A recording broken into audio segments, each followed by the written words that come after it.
повноважності президент України Володимир Зеленський та генеральний секретар НАТО Єнс Столтенберг. Заява президента України.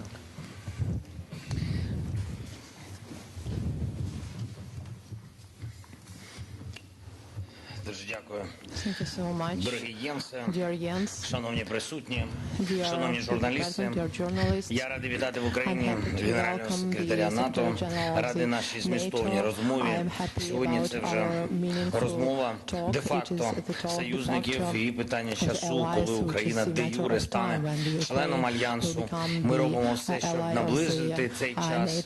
Україна вже захищає спільний простір свободи, що об'єднує всіх членів НАТО, і перемога України у цій неспровокованій та злочинній війні, яку розв'язала Росія, гарантовано забезпечить довгострокову безпеку та мир, і не лише для нашої держави, а для усього континенту. Я дякую вам, пане генеральний секретар, та усім нашим партнерам України, які допомагають нам захищати свободу. Результати нашої співпраці, вони очевидні, створені та успішно діють оборонні коаліції, зокрема танкова, авіаційна та інші, які посилюють наш захист. Є необхідна співпраця в різних сферах, від розвиток до кіберзахисту. Україна успішно використовує та удосконалює тактику використання зброї Альянсу, багатьох систем, від гармат до протиповітряної оборони. Повністю ефективно взаємодіють наші інституції як між Україною та Альянсу, так і на двосторонньому рівні між Україною та державами-членами НАТО. Сама реальність є доказом, що членство України в Альянсі буде абсолютно природнім і таким, що посилює і Україну, і НАТО. Сьогодні ми обговорили з паном генеральним секретарем всі ключові оборонні питання, які потребують уваги, реальну ситуацію на полі бою та потреби українських воїнів. Впевнений, ми можемо і надалі тиснути на агресора так, щоб Росія лише відступала і втрачала. І це правильна тактика. Ми говорили сьогодні про захист від російського терору. Лише за минулу річ російські терористи використали більше ніж 40 шахедів. І так майже щоночі в умовах таких інтенсивних атак проти українців, проти наших міст, наших портів, які важливі для глобальної продовольчої безпеки, потрібна і відповідна інтенсивність тиску на Росію та відповідне посилення нашого повітряного щита. Світ має бачити, як російський терор програє, аби наші з вами спільні цінності зрештою виграли. Окремо обговорили ситуацію з очікуваними атаками Росії на критичну інфраструктуру України, і у цьому зв'язку обговорили можливість постачання, те, що нам дійсно потрібно, постачання додаткових систем ППО державами-членами. Генеральний секретар погодився докласти своїх зусиль для допомоги, для підтримки нас в цьому питанні, для мобілізації держав-членів Альянсу саме з цією метою. Нам потрібно разом пройти цю зиму, захистити нашу енергетичну інфраструктуру та життя людей. Детально обговорили сьогодні з паном генеральним секретарем нашу подальшу роботу задля зближення України і НАТО. В липні на Вільнюському саміті ми започаткували новий практичний формат співпраці Рада України-НАТО. І дуже дякую тобі, Єнсе, і саме як формат, який має забезпечити рух України до НАТО та практичну взаємодію. Це дуже корисний формат. Ми сподіваємось зробити його роботу достатньо змістовною. Також ми цінуємо, що Альянс ухвалив рішення про надання Україні посиленої практичної допомоги, яка сприятиме трансформації нашого сектору безпеки і оборони для досягнення повної взаємосумісності з НАТО. Спільно з НАТО працюємо над підготовкою нового документу, адаптованої річної національної програми, яка визначатиме практичні кроки для досягнення Україною відповідності принципам і стандартам Альянсу. І дуже важливо, що що союзники погодились, що Україна не потребує плану дій щодо членства на шляху до НАТО. Окремо обговорили саміт, який відбудеться наступного року у Вашингтоні, і погодились, що цей саміт має стати і не лише ювілейний, але й результативним як для України, так і для усіх членів Альянсу. З цією метою наші команди невідкладно розпочнуть підготовку відповідних спільних дій. Дякую за візит. Дякую за увагу. Слава Україні. Заява генерального секретаря НАТО.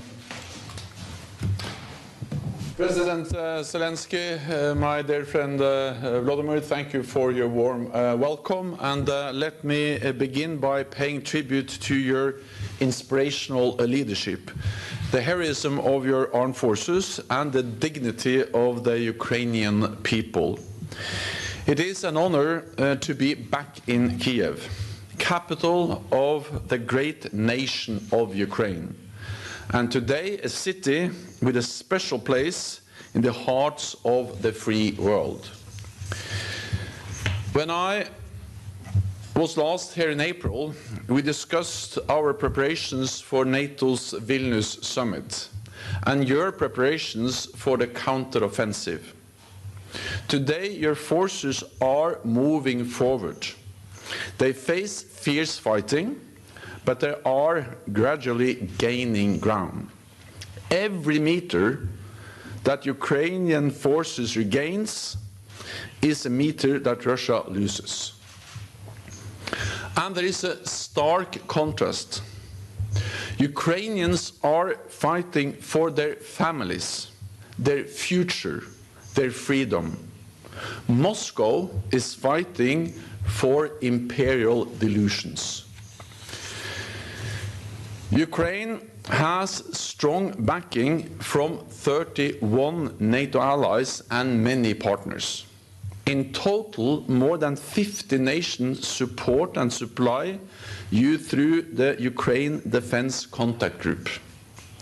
And over 140 nations stood up for your sovereignty at the United Nations. Meanwhile, Russia is diminished on the world stage, cut off from international markets, staying home from international summits, and reduced to seeking arms from regimes like Iran and North Korea. We just had an important discussion on the next steps for NATO's support. At our Vilnius summit in July, all allies agreed that Ukraine will join NATO. And we took 3 historic decisions to turn this into reality.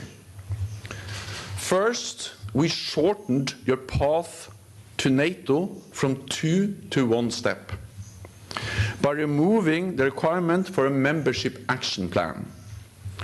Second, we agreed a program to make Ukraine's forces fully interoperable with your future allies, fully adopting NATO doctrine and equipment. This is part of a major package of support worth hundreds of millions of euros annually. Third, we strengthen our political ties to an unprecedented level by establishing the NATO-Ukraine Council, a body where we can consult and take decisions together. The Council has already met for important consultations, including on Black Sea security, and will meet again soon. These 3 decisions mean that Ukraine is now closer to NATO than ever before. NATO allies also continue to provide high-end capabilities to help you push back the invasion. Just in the past few days and weeks, this has included Abrams tanks, sophisticated missile systems and air defenses, as well as training for F-16 pilots.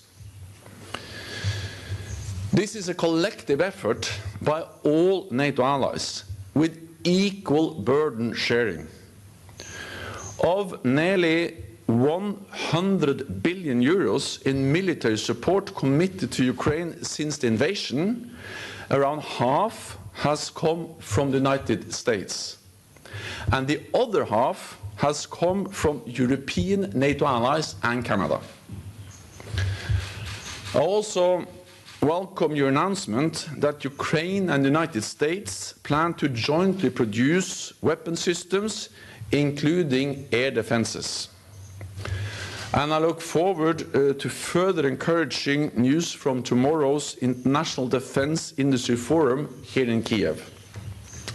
With participation from NATO and over 20 countries, it will be an important opportunity for Ukrainian companies to forge new partnerships with the industry across the alliance and beyond. Because there is no defense without industry. NATO has been conducting joint procurement for many years.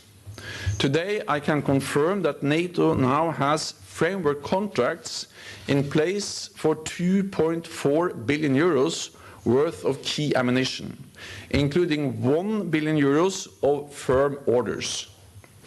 This covers capabilities like 155mm artillery, anti-tank guided missiles, and main battle tank ammunition. This will help allies to refill their stocks while continuing to support Ukraine. The stronger Ukraine becomes, the closer we come to ending Russia's aggression. Russia could lay down arms and end its war today. Ukraine does not have that option. Ukraine's surrender would not mean peace.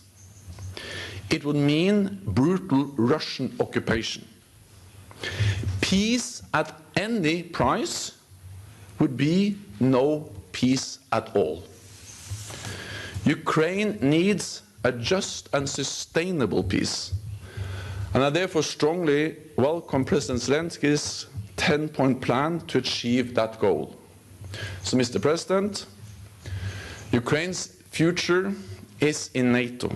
As we work together to prepare you for that future, NATO will stand with Ukraine for as long as it takes. Thank you. Thank you. Шановні журналісти, є можливість для кількох. Those are questions from the journalists. Мікрофон, почекайте. Дмитро Дубинський, сайт Телеграф. Дмитро Дубинський, Телеграф, Олександровичу, таке запитання. Ось днями з'явилася інформація в ЗМІ про те, що Іран збирається передати балістичні ракети Росії. Чи обговорювали ви це питання, цю загрозу з партнерами, і які є можливі там дипломатичні, політичні або військово-технічні вирішення цього виклику? Дякую за запитання. На сьогодні інформація від відповідних органів і від партнерів, що поки що немає факту продажу ракет Ірану до Російської Федерації. Наші служби в контакті з партнерами займаються цим питанням.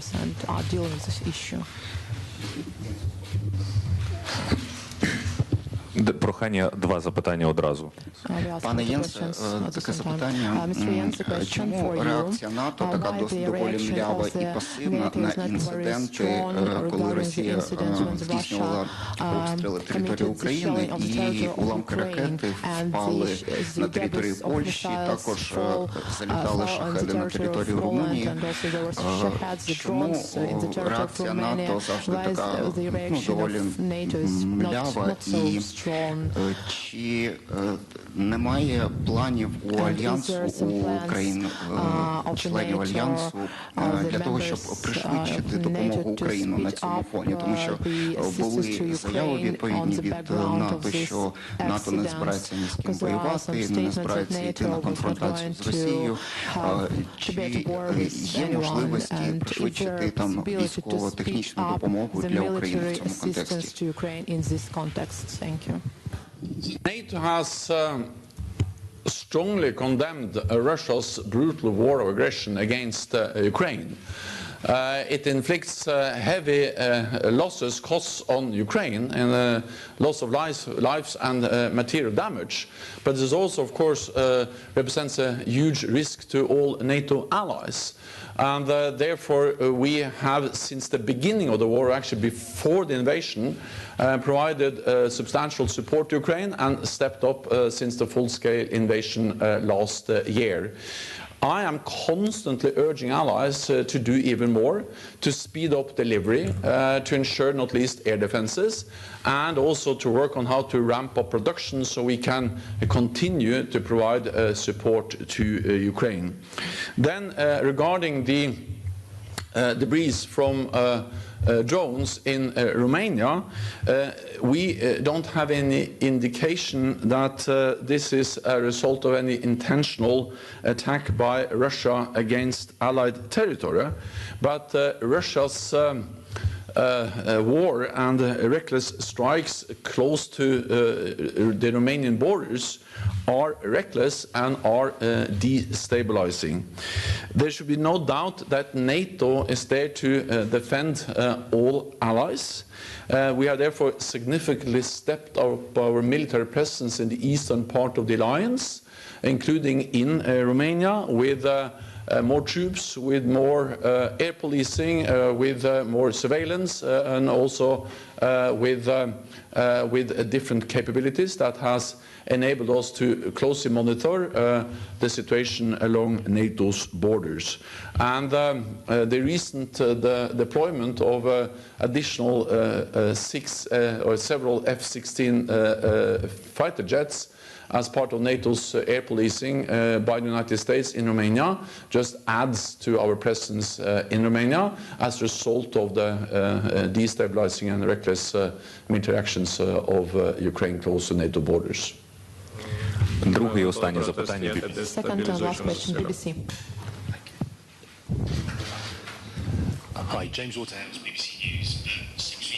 Let me ask you directly about munitions. Could you expand on what you've just announced? Because you have Russia able to replenish stocks at a far greater rate than Ukraine. Is there a danger of complacency from the West? Can you expand on what the alliance is going to provide longer term as Ukraine tries to protect its skies, sustain its counter-offensive?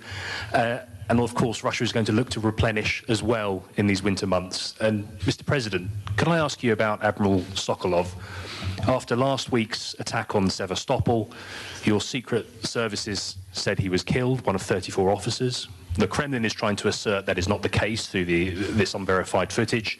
And now your secret services are saying, we are trying to clarify. Can you say definitively whether he is dead or alive? Dziękuję. So first of all, we have significantly stepped up our support, but more than that, we have also engaged and worked with the defense industry across the alliance now for a long time, because it was clear already last summer that it was not sufficient only to deplete our own stocks. In the beginning, NATO allies depleted stocks to provide support to Ukraine. But then it was clear that we needed to do more, and that's the reason why we started to engage with NATO's defense industry already last summer. Then I met with Minister Kuleba, I met with Josep Borrell and at the NATO headquarters this spring, and we agreed also to step up the cooperation between Ukraine, the European Union and NATO to ramp up production. We had a meeting in June with NATO defense industry, but also Ukrainian defense industry and Ukraine on the margin of the NATO defense ministerial meeting, where we will develop further how we can work together to increase our own production in NATO countries, but also to ramp up production inside Ukraine. And therefore also welcome the defense industry conference that is going to take place here in Kyiv tomorrow, which is yet another step on how to mobilize more industrial capacity to produce the ammunition, the weapons, the air defenses we need. And I welcome, of course, the announcement by the United States and also President Biden and President Zelenskyy to do the same bilaterally between the United States and and Ukraine. And then we will have the NATO Industry Forum in Stockholm next week. Again, the main focus will be how to invest more. And I will keep on pushing allies to sign firm orders, because what the industry needs is signed contracts, because then they can invest, then they can produce, and then we can increase production even more. We had a meeting recently in NATO. It's now clear that we have what we call framework contracts, standards contracts for 2.5 billion for key ammunition, out of which 1 billion is all of this firm signed contracts. So yes, rest assured, we will produce, we will deliver ammunition weapons, because this is about solidarity with Ukraine. It will be a tragedy for the Ukrainians if Russia wins, but it will also be extremely dangerous for us. So it's in our security interest to ensure that we provide Ukraine with the support they need to win this war.